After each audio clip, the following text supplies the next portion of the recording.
सावित्रीबाईंची जयंती आहे, अनेक वेळा तुम्ही या ठिकाणी जयंती देखील आहे, काय भावना व्यक्त केली आहे? क्रांतीज्योती सावित्रीबाईंच्या जन्मोत्सवाच्या सगळ्या सावित्रीच्या लेकींना खूप खूप शुभेच्छा. आणि या निमित्ताने राज्य सरकारकडून अपेक्षा असेल की महिलांच्या प्रश्नावर सिलेक्टिव्हली व्यक्त होऊ नका. महिलांच्यासाठी काम करणाऱ्या संस्था, संघटना आणि संविधानिक पदांवरच्या सगळ्या व्यक्तींना आमचं अपील असेल की फक्त सेलिब्रिटी आणि वलयांकित व्यक्तित्वासाठीच लक्ष देऊ नका, तर खऱ्या पीडित आणि ज्या खऱ्याच सफळ आणि शोषित महिला आहेत त्यांच्या प्रश्नांकडे लक्ष देणं जास्त गरजेचं आहे. त्याकडे लक्ष देणं. सावित्रीबाईंच्या लेखींचा जेव्हा उल्लेख होतो तेव्हा दुसऱ्या बाजूला आपण जर पाहिलं तर राज्यात महिलांवरचे अत्याचार असतील, गुन्हेगारी असेल, ती देखील वाढताना दिसते. नवीन वर्षात गृहमंत्री, मुख्यमंत्री या सगळ्या घटनांकडे एक सिरियस नजरेने बघतील अशी अपेक्षा आहे का?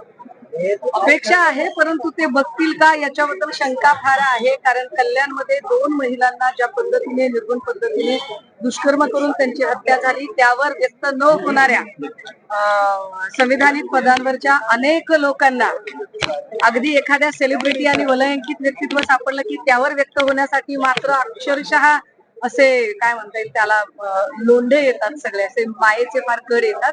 आणि हा जो सिलेक्टिव्हनेस आहे हा निश्चितपणे त्रासदायक आहे. मराठी भाषेच्या अस्मितेचा प्रश्न आहे. काल मुंबईत एक जण मराठी बोलला म्हणूनच त्याला माफी मागायला लावण्याचा धक्कादायक प्रकार घडतोय. सातत्याने मुंबईतच घडणारे प्रकार सिरियसली घेतले जातील का?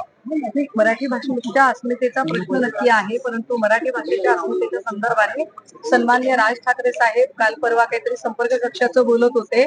मला असं वाटतं की बैल गेला आणि झोपा केला असं करण्याला काहीच अर्थ नाहीये. आधी तुम्ही गुजराती आणि त्या सगळ्या लोकांचं समर्थन असणाऱ्यांना तुम्ही आधी निवडणुकीमध्ये समर्थन दिलं आणि आता मराठ्यांवर अन्याय होते, मराठी लोकांवर अन्याय होतोय, असा ऊर बडवण्यात काय अर्थ आहे? उद्धव ठाकरेंचे सामनामध्ये मुख्यमंत्र्यांचं दुसरीकडे विरोधक देखील सुप्रियाताई यांनी देखील बघा, एखादं चांगलं काम केलं असेल तर कौतुक करायला काय हरकत आहे. जेव्हा चांगलं काम, राजकारण म्हणजे प्रत्येक वेळेला अगदी हातात भाली तलवारीच घेऊन उभं राहिलं पाहिजे असं काही नाही. परंतु एक नक्की आहे की ज्या मुख्यमंत्री महोदयांचं कौतुक केलं जातंय त्या मुख्यमंत्री महोदयांकडून सगळ्यांच्यासाठी सारख्याच गोष्टीची अपेक्षा केली जाते.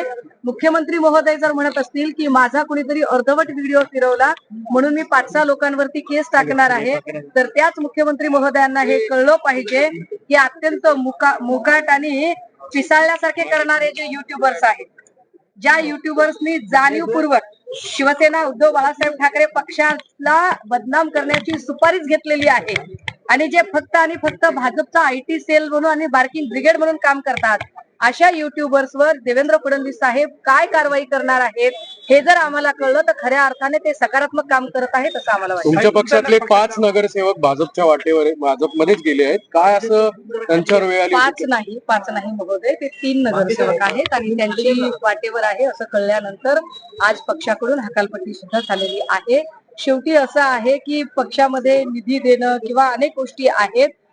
जेव्हा आमच्या पक्षाचे नगरसेवक किंवा आमदार असतात त्यावेळेला सत्ताधाऱ्यांकडून त्यांना जाणीवपूर्वक निधी दिला जात नाही. अशा परिस्थितीत काम कसं करायचं? काही इतक्या संकट काळातही टिकणारे लोक असतात, काहींना हा संघर्षाचा काळ नको असतो, ते सत्तेची वाट चोखाळतात. मला वाटतं त्यांना आपण शुभेच्छा देऊन मोकळं करावं. वाल्मिक कराड अटके संदर्भातला प्रश्न आहे. अनेक ठिकाणी आता चर्चा होतात की वाल्मिक कराडला व्हीआयपी ट्रीटमेंट मिळते. ज्या गाडीतनं आलेल्या होत्या ती पण कुणाच्या एखाद्या नेत्याच्या नावावर होते. पोलिसांच्या अकार्यक्षमतेवर सुद्धा प्रश्नचिन्ह निर्माण होतं. आपण एक विचार केला पाहिजे की पंकजा मुंडे यांच्यावर जेव्हा चिक्कीचे आरोप झाले होते तेव्हा पंकजा मुंडेंचा राजीनामा मागण्यामध्ये धनंजय मुंडेंसकट सगळे लोक अग्रेसर होते.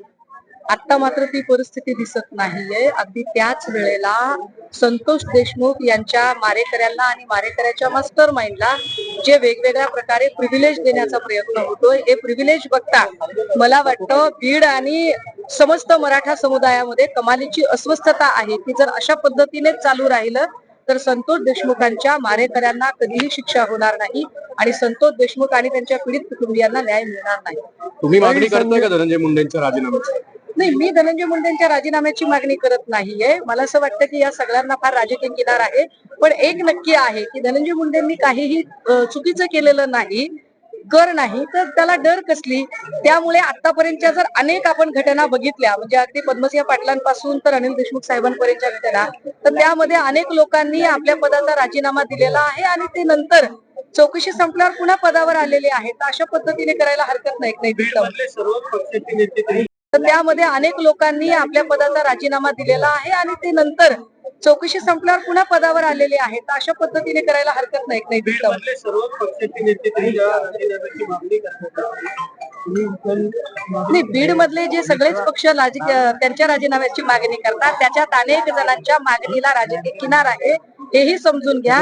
कारण अजूनही सुदर्शन घुलेवर कुणी बोलत नाहीये. अजूनही जे फरार आरोपी आहेत त्या फरार आरोपींच्या अटकेच्या संदर्भाने निश्चित अशी कार्यवाही होत नाहीये. सभागृहाच्या पटलावर माननीय मुख्यमंत्री महोदयांनी या सगळ्या आरोपींना आम्ही मकोका लावू असं म्हटलं होतं, परंतु मकोकाची फाईल ही जिल्हा प्रशासनाकडून मूव्ह करायला हवी असते. मात्र अजूनही स्थानिक पोलीस प्रशासनाने ती फाईल मूव्ह केल्याची माहिती पुढे आलेली नाही.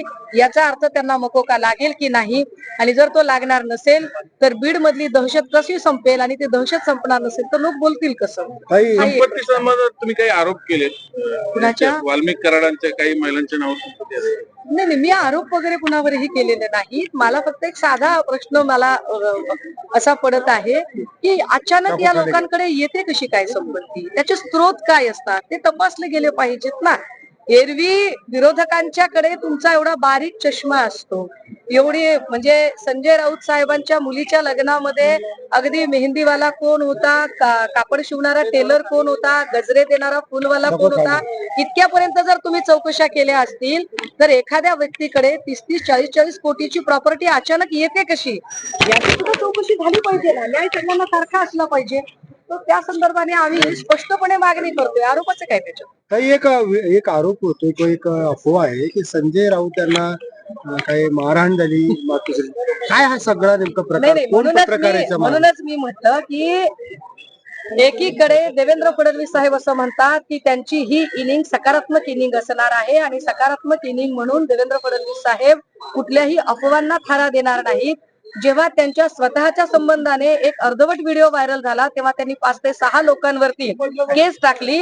मात्र प्रसाद काथेसारख्या बदमाश लोकांकडून किंवा पिसाटलेल्या आणि मोकाट युट्यूबर्स कडून जर चुकीची माहिती पसरवली जात असेल आणि जाणीवपूर्वक जर त्यांना बदनाम केलं जात असेल तर अशा बदनाम करणाऱ्या युट्यूबर्सवर देवेंद्र फडणवीस साहेब आपण काय कारवाई करणार आहात, की आपला न्याय हा सत्ताधाऱ्यांसाठी वेगळा आणि विरोधकांसाठी वेगळा, हे तरी आम्हाला एकदा कळू देत. आम्हाला कळलं पाहिजे की तुमची नेमकी भूमिका न्यायाची काय आहे. काही लाडक्या बहिणींची मतं घेतली, निवडून आले, सत्तेत आले आणि आता फिल्टर लावला जातो. कुठली दिली जाणार आहे? काही नावं नाही, याच्यावर लाडक्या बहिणींना आम्ही आधी जीव तोडून सांगत होतो, तेव्हा लाडक्या बहिणींना ते ऐकायचं नव्हतं कदाचित. परंतु आता लाडक्या बहिणी काय स्टँड घेतात आणि घेतला तरी काय उपयोगाचा, कारण पुन्हा 4.5 वर्ष त्यांना स्क्रुटनी लावली जाईल.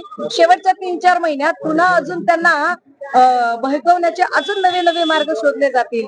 त्यामुळे आता म्हणजे लढाई के दिन खाडे करून आता बोलण्यात काही ठीक आहे. थँक्यू. एक मिनिट.